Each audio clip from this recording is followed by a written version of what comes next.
Right, welcome in everybody. Today, we're diving deep into the world of Patrick McMullan. The name, I mean, you hear Patrick McMullan and you think New York City, right?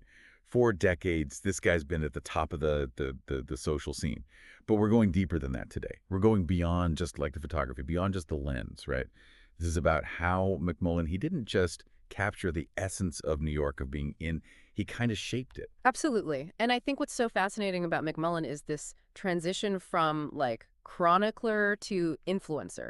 He's not just documenting it anymore, he's a key player. He's almost like the conductor of this whole New York symphony. You know what I mean? Oh, I love that. Okay, so the conductor. Yeah. But how did this kid from Greenpoint, Brooklyn, end up like running the whole show? How does that even happen? Well, even early on, you see this instinct for navigating the currents of the city. His NYU days, I mean, it was as much about Studio 54 as it was about business marketing. He said it himself. He was minoring in Studio 54. Yeah. Uh-huh.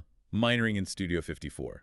Talk about a classroom with ambiance. Some better lighting than others, for sure. Exactly, exactly. And I think that immersion in the heart of it all, it really laid the groundwork. Then you look at his early work, Details magazine, the 80s, it really cemented his status. Okay, for anyone who doesn't know, and I don't know how you wouldn't, but Details back then wasn't just some men's magazine. This was like the chronicle of downtown New York, the culture, the fashion, art. And McMullan was right there in the thick of it. Oh yeah, perfect training ground, perfect for someone with his eye for spotting what's next, who's important. And it all leads to, of course, the Patrick McMullan Company, which is a force in itself. Full service photography, events in New York, LA, South Florida, I mean. Yeah. This is a guy who understands capturing the it crowd wherever they may be. But the archive, that's what gets me. Over 40 years of photographs. I mean, that's not just an archive, that's a visual history. Of fame, practically. Yeah, celebrities, socialites, artists, politicians, everyone, all caught in McMullan's lens. It's an invaluable resource, for anyone studying, well, the evolution of who's who. And think about it. These pictures, they end up everywhere. New York Magazine, Architectural Digest, countless others.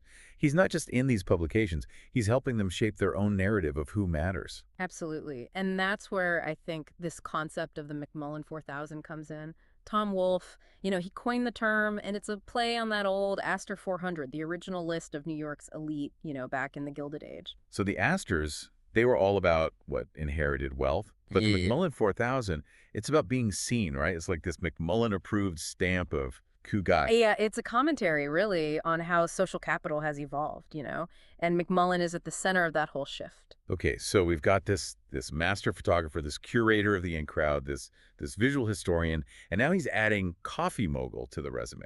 Like, this is where it gets really interesting. Oh, it's a bold move, for sure. Patrick McMullan Coffee, in partnership with Don Pablo Coffee, no less. It seems unexpected at first, but when you really think about it... Well, yeah, I mean, he's always been about capturing New York. And what's more New York than, grabbing a coffee on the go, hustling to that next event? Exactly. And with Don Pablo, known for their quality, ethical sourcing, he's aligning himself with a brand that shares his values. Okay, but coffee, that's a crowded market. Right. How do you stand out in that? I think that's where McMullan's savvy really shows. They're not just slapping a name on a bag of beans here. They're creating an experience. You got to admit, that social media campaign, brilliant. Very New York, right? Yeah. Fun, fast-paced, little tongue-in-cheek. And McMullan himself, front and center, showing off that personality everyone loves. Yeah, it's clever. It's leveraging that network, those connections he's built over, like 4 decades, generating buzz. And it's working. They're intrigued. They're talking about it, trying the coffee. So it's not just about, like, a good cup of coffee. It's about buying into that McMullan brand, like that New York state of mind, Exactly, yeah. And it's smart. Coffee, it's a daily ritual for so many people. It's a way to connect with their own aspirations. So are you saying, like, if I sip this Patrick McMullan coffee, I'm going to feel a little bit closer to the McMullan 4000. Give me a venti ambition, please. Maybe. But what's interesting to me is how this move challenges, like our ideas about coffee, about celebrity branding in general. Right. Usually you see celebrities putting their name on, like perfume or a clothing line. Coffee feels, I don't know, different. It's unexpected, and I think that's part of the appeal. It's also incredibly accessible, right? You don't need to be a millionaire to buy a bag of coffee. Yeah, and it feels authentic to McMullan himself, He's always been approachable, engaged with the city, like at all levels, not just the penthouse suites. Right. This reinforces that image. It's like he's saying, hey, come have a coffee with me. Let's talk New York. Okay, But is there a risk here? I mean, could this hurt his image, make him seem less, I don't know, exclusive? That's the tightrope he's walking, for sure. But I think it's strategic. The coffee's high quality, the branding is clever, he's in control of the narrative. And plus, Don Pablo, I mean, that's a name, that's a respected name in the coffee world. It's not like he's partnering with, some gas station brand. Exactly, exactly. This feels like a carefully considered move, to expand his reach, connect with more people, but without compromising his core values. Which brings us to, I think, the question of distribution. Hmm. Right now, it seems like you can mostly get this coffee online, a few places in New York. What's next? Well, that's the key, isn't it? To really capitalize on this, they need to scale up, get it into more cafes, grocery stores, maybe even national chains. You think that's possible? I mean, going from niche brand to mass market, that's a big jump. It's a challenge for sure, but I don't think it's impossible. They've got a good product, a strong brand, and a smart marketing strategy. Plus, McMullan's name, that opens doors. I'm curious to see how they play this. Will they try to become like the coffee for, I don't know, the aspirational set, the folks who dream of being in that McMullan 4000? Yeah. You know? It's a smart target for sure. And if they can really tap into that desire, the sky's the limit. Okay, so we've covered a lot here. From chronicling the elite to becoming one himself to launching a coffee that, it's like the essence of that New York hustle. Patrick McMullan, he seems to understand this city, like what makes it tick. He does. He's got this uncanny ability to be like ahead of the curve, Yeah. spotting trends before they're mainstream, whether it's, photography, social dynamics, or now coffee. He's always like one step ahead. And through it all, he's kept this approachable persona. He's not like aloof or intimidating.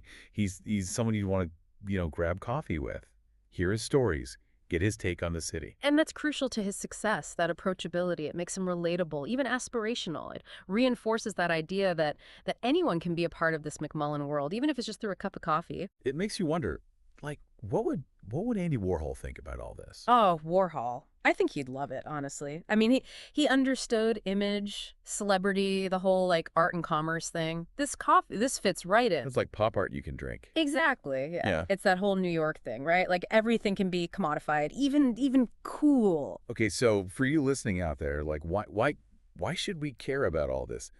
Patrick McMullan, his coffee empire. What's the takeaway? Well, on one hand, it's a case study, right? In building a personal brand and leveraging it in ways you wouldn't expect. I mean, McMullen has shown us like influence can be cultivated, nurtured, and yeah, monetized, even in a market that's so crowded. But it's also, I don't know, it's like a reflection of us, right? Like this desire to be in the know, to be part of something exclusive. Absolutely. He's tapped into that very human desire. And he's given us a way to participate, even if it's just, through a cup of coffee. It's brilliant, honestly, like social engineering at its finest. It's a reminder that New York, it never stops. It's always changing. And McMullan, with his, I don't know, his finger on the pulse for so long, he gets it. He knows how to navigate all that. He's a chameleon, Yeah. adapting, but staying true to his vision. That's a lesson for anyone, I think, whether you're an artist, entrepreneur, just someone trying to make their mark. So next time you're in New York, keep an eye out for Patrick McMullan. You might see him at some gala, some art opening, or maybe just grabbing a cup of his own coffee at the corner bodega. And if you do, say hi, because that's the heart of it all, right? Heart. That McMullen brand, it's inclusivity, accessibility, it's a celebration of all things New York. All right, well, thanks for joining us on this deep dive into the world of Patrick McMullan. Hope you learned something, had a few laughs, and maybe even got a craving for a good cup of coffee. Until next time, keep exploring, keep questioning, keep diving deep.